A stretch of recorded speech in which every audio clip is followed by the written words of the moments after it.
જ્યારે છાંયડો હતો, ઓક્સિજન જ ઓક્સિજન હતો, કોઈ પ્રોબ્લેમ નહોતો, ત્યારે પણ એને એમ કહ્યું હતું, ભાઈ આ ગમે તેટલો પાણીનો ભંડાર હોય પણ તને તો તારા કામનું હોય એટલો જ લેવાનો હક છે, બાકી તો તું ટ્રસ્ટી છે.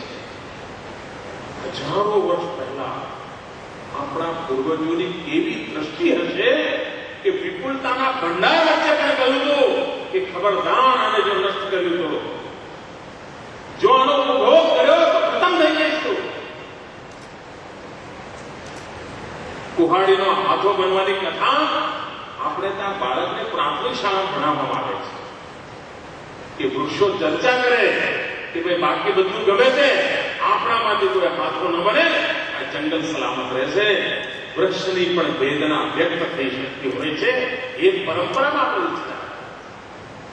અને તેથી આજે જયારે સંકટ આવ્યું છે ત્યારે ખબર પડે છે કે આપણા પૂર્વજો કેટલા દીર્ઘદ્રષ્ટા હતા. ભાઈઓ બહેનો, આજે જે વિષયોની ચર્ચા આપણે કરીએ છીએ એ 2010નું સ્વર્ણિમ જયંતિનું વર્ષની ઉજવણી છે એટલા પૂરતું નથી.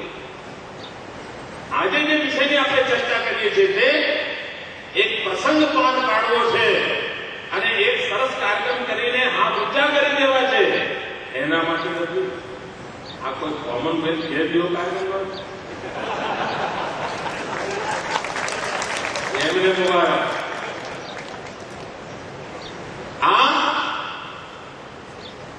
ગુજરાતની આવતીકાલને શક્તિશાળી બનાવવાનો કાર્યક્રમ. બે એવા કાર્યક્રમ લીધા છે આપણે કે જેનું કદાચ મૂલ્યાંકન કરવા માટે 10 વર્ષ 20 વર્ષ પછી ખબર પડશે કે આમણે કેવી અસરો ઉભી કરી છે. એક વાંચે ગુજરાત અને બીજું ખેલકૂદ મહાકુંભ. આ વાંચે ગુજરાત અભિયાને સમગ્ર રાજ્યમાં કોઈ લાઇબ્રેરી સાથે જોતું નહોતું થાય અને જીવન કોમ્પ્યુટરના યુગમાં ગૂગલ સિવાય માણસ જીવી ન શકે. ઘરમાં માએ રસોઈ ન બનાવી તો ચાલે, પત્ની પિયર ગઈ હોય તો ચાલે, છોકરા ન સાંભળતા હોય તો ચાલે, પણ ગૂગલ વગર નથી. કઈ પણ કામ હોય તો મિસ્ટર ગૂગલને પૂછો. આ જીવનમાં ગૂગલ એવી રીતે જગ્યા કરી ગઈ છે અને માહિતી આ માગણીના ટેડવે હોય એટલે જ્ઞાન સંપાદનની ઈચ્છા જગ્યા રહેતી જ નથી. માણસ જ્યાં નાની નાની ચીજો જાણે પ્રભાવ પેદા કરી એમાંથી બહાર લાવીને એ જ્ઞાનનો ઉપાસક બને, એની વિચારવાની ક્ષિતિઓને વિસ્તારે, એ જ્ઞાનના પ્રવાહોને પકડવાની કોશિશ કરે. અમૂલ્ય રાષ્ટ્ર જે શબ્દબદ્ધ બનીને પડ્યો છે, એક સરસ્વતીનો સાધક બને ગુજરાતના યુવાન, એના માટે વાંચે ગુજરાતનો અભિયાન કર્યું છે. અને હમણાં 15મી ઓગસ્ટે રાજકોટમાં વાંચે ગુજરાત અભિયાનના એક કાર્યક્રમમાં હું ગયો હતો. ત્યાં એક પુસ્તક મેળો લાગ્યો. સાડીનું સેલ હોય અને 20% ડિસ્કાઉન્ટ હોય તો કેટલા રૂપિયાનો માલ વેચાય કલાક?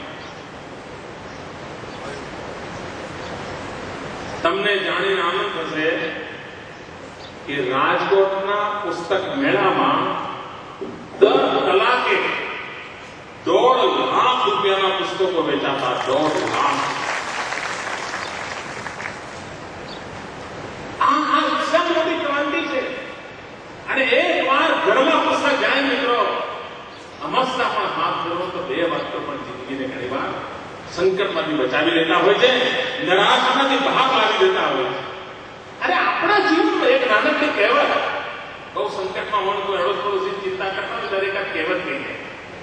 એક કહેવત જીવવાનું બળ આપશે, એક કહેવત મંત્ર બની જશે. આ શક્તિ મારે ફરીવાર ઊભી કરવી છે અને એના માટે વાંચે ગુજરાત અભિયાન જે ગુજરાતની આવતી પેઢીને મારે પેઢી બનાવી છે, પુસ્તકને પ્રેમ કરનારી પેઢી બનાવી છે, જ્ઞાનના સાધક એવી પેઢી બનાવી છે. અને એનો એક પાયો રાખવાનું કામ સ્વર્ણિમ જયંતિ વર્ષમાં વાંચે ગુજરાત છે. ગુજરાત ભરની શિક્ષક આલમ એમાં મદદ કરી રહી છે. તરતા પુસ્તકનું અભિયાન શિક્ષક આલમ દ્વારા ચાલી રહ્યું છે. લાઇબ્રેરીના મિત્રો લાઇબ્રેરીઓ સજ્જ કરવા માટે પુસ્તક પ્રકાશકો જૂના પુસ્તકો નવા પ્રિન્ટ કરી રહ્યા છે. આપણી આ જ્ઞાન સંપદા ફરી એકવાર પરિવારનું અંગ બને એવી આપણી મનાવ. એવું તો કેવું પરિવાર કે જે પરિવારમાં પુસ્તક ના હોય. ઘણી વાર આપણે નવું મકાન બનાવતા હોઈએ, ફ્લેટ લેતા હોઈએ, તો એને એ તો કહીએ સંડાસ બાથરૂમ કેવા જોઈએ એની બરાબર કાળજી લઈએ, રસોડાની બરાબર કાળજી લઈએ, પ્લેટફોર્મ કેવું હોવું જોઈએ, એનો પથ્થર કરવો હોય તો બધું લઈએ, મંદિર પણ સારી જગ્યાએ એની પણ કાળજી લઈએ.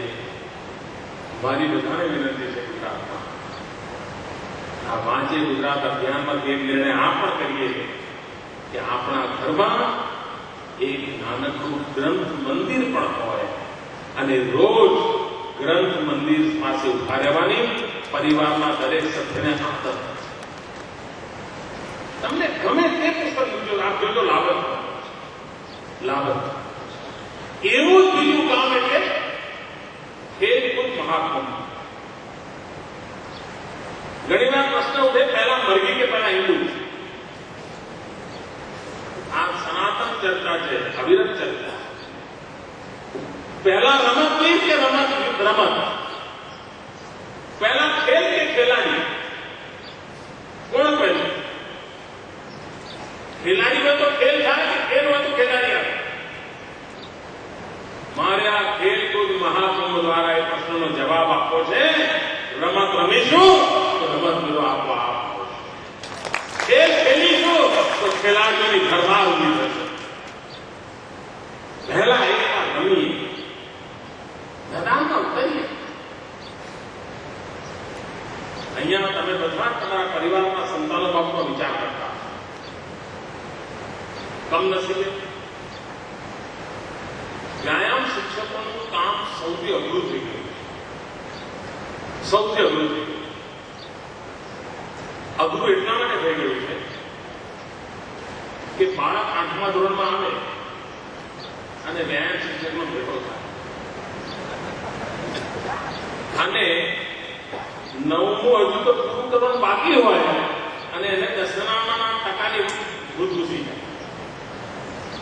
10માના ટકાનું ભૂત ઘૂસી જાય. આખું કુટુંબ પેલા બહાર જવા ના. વ્યાયામ શિક્ષક કે સાથે રમી જશે ના, હું મારે ટ્યુશન જવાનું ના, મારે વાંચવાનું છે. મિત્રો તમારી તકલીફને ખબર છે. વ્યાયામ શિક્ષકના હાથમાં બાળક માંડ દોડ વર્ષે 10મું પાર કરે તો 11માં એમ થાય હવે જરા ખેલકૂદ કરો. એટલે ખેલકૂદ કઈ મેદાન વાળી મોજ મસ્તી. અને પછી 12મું ધોરણ આવે ફરી પાછો ડબ્બામાં અને પછી છે કોલેજ. આખી સમસ્યાનું સમાધાન શોધ્યું છે. અને તેથી આપણે 12 વર્ષથી નાની ઉંમરના બાળકોની રમતગમતની પરંપરા ઉભી એને એક માથામાં. બીજી જે સમસ્યા છે કે કેટલાક લોકોને એમ લાગે છે કે રમત ગમત કેરિયર માટેની હોય તો જ કરવાની. આ બ્રહ્માથી સમાજને બહાર લાવવો પડે. કોઈ ઓલિમ્પિક રમવાનું હોય તો જ રમત રમવાનું હોય એવું ના હોય. અરે જીવનના ઘડતર માટે રમતગમત જરૂરી છે. અને આપ જોજો મિત્રો, જે વિદ્યાર્થીઓ રમતવીર નહીં બન્યા, જે વિદ્યાર્થીઓને તાલુકા કક્ષાએ પણ રમવા જવાનો અવસર નહીં મળ્યો હોય, એવા વિદ્યાર્થીઓ પણ જો રમતગમતના મેદાનમાં રમવા ટેવાયેલા હશે તો એનો વિકાસ તમે